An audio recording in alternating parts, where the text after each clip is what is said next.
শুক্রবারের দিন জুমার নামাজের পর পড়া হয়। শুধু আপনাদের এলাকাতে হয় তা না, ভারতবর্ষের বিভিন্ন জায়গাতে আপনার গ্রামে পড়া হয়। এ সম্পর্কে উস্তাদুল উলামা মুনাজির আহলে সুন্নাত হযরত আল্লামা মাওলানা মুফতি জুলফিকার আলী মিসবাহি রাজবি মাত্তাজিল্লাহুল আলী উর্দু ভাষায় বেশ কিছু নির্ভরযোগ্য মুস্তানাদ কিতাবের রেফারেন্স সহকারে, তথ্য সহকারে আপনাদের সামনে আলোচনা করলেন। মোট কথা যে শুক্রবারের দিন জুমার নামাজ পড়ার পর 4 রাকাত যোহরের ফরজ নামাজ আদায় আমাদেরকে করা জরুরি, লাজিম, আবশ্যক, আমাদেরকে পড়তে হবে।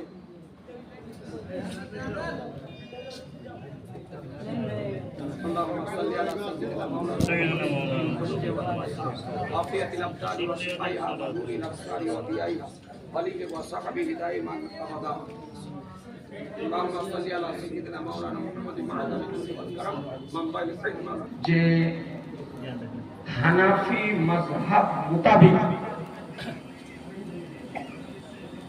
আহনাফ আইম্মা ইকরাম রিদওয়ানুল্লাহি তাআলা আলাইহিম আজমাইনদের মত এবং ফাতাওয়া মাসলা তিনি আপনাদের সামনে বর্ণনা করবেন।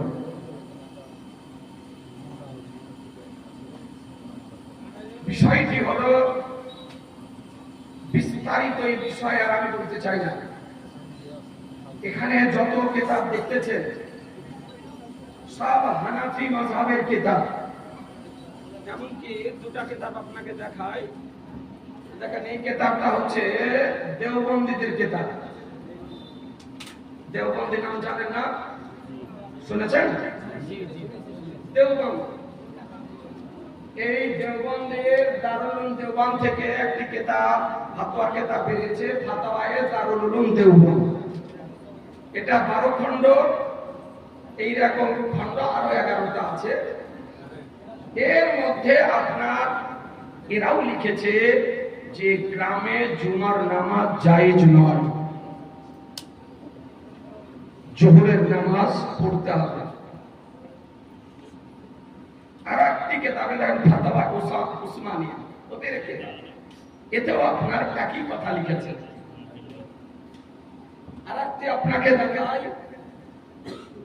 ফাতোয়ায়ে ইমদাদিয়া দেওবন্দীদের কিতাব, এতেও আপনার একই কথা লিখেছে। এখন বিষয়টি হলো যে আমরা হানাফি মাযহাব মান্য করি, আর আমাদের হানাফি মাযহাবের ইমামগণ বলেছেন যে গ্রামে জুমার নামাজ জায়েজ নয়, গ্রামে জোহরের নামাজ পড়া আবশ্যক। কিন্তু আমার সরকারে আলা হযরত ইমাম ইসকে মুহাম্মদ চতুর্দশ শতাব্দীর মহান মুজাদ্দিদ ইমাম আহলে সুন্নাত ইমাম আহমদ রাজা রাদিয়াল্লাহু তাআলা আনহু ফাতাওয়ায়ে রাজাবিয়া আপনার 3য় খণ্ডে, ফাতোয়ায়ে রাজাবিয়া একটু ফাতোয়ায়ে রাজাবিয়াটা একটু বের করেন। ফাতোয়ায়ে রাজাবিয়া 3য় খণ্ড 671 পৃষ্ঠা, 671 পৃষ্ঠা আপনাকে কিতাবটি দেখাতেছি। দেখেন, এই ফাতোয়ায়ে রাজাবিয়া জামনে গাফির উলামায়ে কেরামগণ আছেন। এই ফাতোয়ায়ে রাজাবিয়া হলো 12 খণ্ড, এর মধ্যে এটি হলো 3য় খণ্ড। এই